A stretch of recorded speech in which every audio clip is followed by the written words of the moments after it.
Kémy Séba, bonsoir. Bonsoir mon cher frère. Merci d'avoir accepté cette invitation. Le plaisir est pour moi. Vous séjournez au Cameroun depuis quelques jours.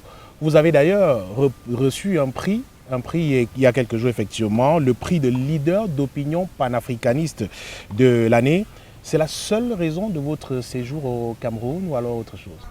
Alors, j'ai reçu le prix, mais il est important de préciser que j'ai demandé à ce que ce prix soit gardé, parce que j'estime que c'est à la fin du bal que l'on paye les musiciens et que le combat est loin d'être terminé. Je suis venu au Cameroun pour soutenir l'événement parce que je crois profondément que l'organisateur Paul Ella, qui est quelqu'un d'extraordinaire, a une vision et dans une démarche de bataille culturelle et qu'il veut quelque part que le panafricanisme se propage dans tous les secteurs d'activité.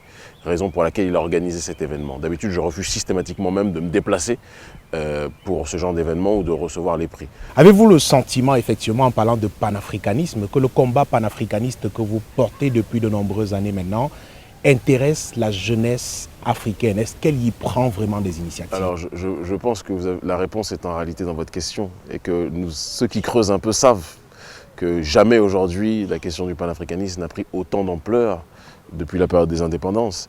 Et c'est parce qu'il y a un travail de terrain qui est fait, un activisme précis, pas dans les plateaux télé, c'est-à-dire qu'il y a plusieurs façons de s'exprimer. Moi, mon combat politique, je fais de la télé, mais notre combat politique se matérialise surtout par nos activités de terrain. La bataille culturelle se situe, à mon sens, là. Et en ce sens, les mobilisations, la montée du sentiment anticolonialiste en Afrique francophone est en toute objectivité due en grande partie au travail politique et au risque que nous prenons, qui parfois se conclut par la prison. Et je pense que c'est la raison pour laquelle ils ont estimé nécessaire, primordial de me décerner le prix, que ce soit à moi dans la catégorie masculine ou à ma grande sœur Nathalie Yamb dans la catégorie féminine.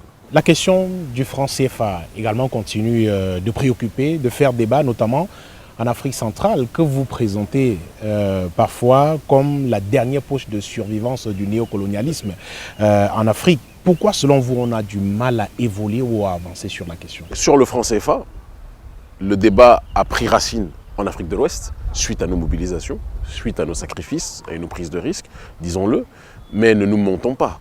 En Afrique centrale, il n'y a même pas de débat. Est-ce qu'on a entendu un assistant à des réunions dans la CEMAC qui dit on va changer la monnaie pour avoir un taux de change flexible arrimé à un panier à devises? Non, ils sont toujours dans un taux de change fixe arrimé à l'euro. Les comptes d'opération, jusqu'à preuve du contraire, fonctionnent toujours au sein de la CEMAC, à vérifier.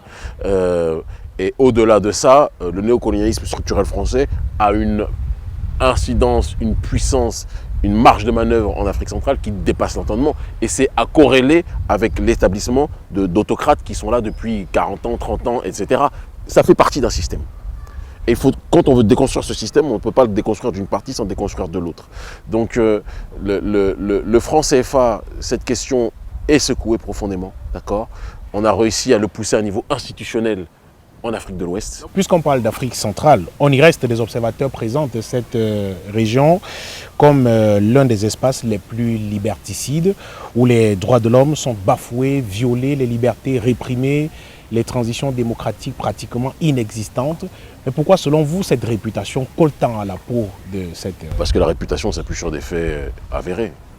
Je prends l'exemple, je crois que c'était au Congo-Brazzaville, un opposant qui a eu l'outrecuidance de se présenter contre Sassou Nguesso et qui finit mort. On dit que c'est le Covid, alors que, bon, a priori, le Covid avait l'apparence de militaires noirs qui se sont occupés de lui. C'est malheureux à dire, mais c'est une réalité, ça n'engage que moi, encore une fois. On vit dans des pays où la répression est maladive, ici encore récemment, et dire cela ne signifie pas, c'est très important que je le dise, moi je ne suis pas quelqu'un qui va se lever pour un candidat, je ne suis pas un camtoïste ou je ne sais trop quoi ou quoi que ce soit. Parce que je pense qu'il y a sur le terrain du néocolonialisme, il y a des choses que je ne vois pas de manière très claire dans ce qu'il dit, et j'ai besoin d'en savoir beaucoup plus sur ce terrain-là. Je sais que quand il était jeune, il avait des positions beaucoup plus claires. Ces dernières années, je trouve qu'elles le sont beaucoup moins. Mais dire cela n'empêche pas que je ne peux pas comprendre la répression que sa contestation politique a aujourd'hui. Ces militants sont arrêtés, ces militants sont réprimés. Peu de temps avant mon arrivée, il y a eu des militants justement de son parti, le MRC, qui ont été condamnés. Pourquoi? Pour des manifestations. À un moment donné, je pense qu'il faut qu'on change aussi la manière de faire. Ça n'honore pas nos dirigeants de se comporter comme ça. J'ai dit sur d'autres chaînes, et parce que je n'ai peur de rien, je le dis encore aujourd'hui, je sais que Paul Biya, il y a des Camerounais qui l'aiment. Il faut qu'on soit très clair. Et moi, je ne suis pas dans une attaque de personne. Mais quand vous êtes... Moi, je suis né en 81.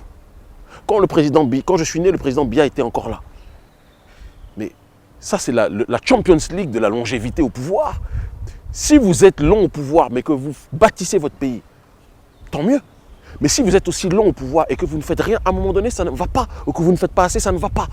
Et mon rôle, c'est ce qui fait que je suis aussi persécuté par les divers États, c'est de dire ce que bon nombre de gens pensent.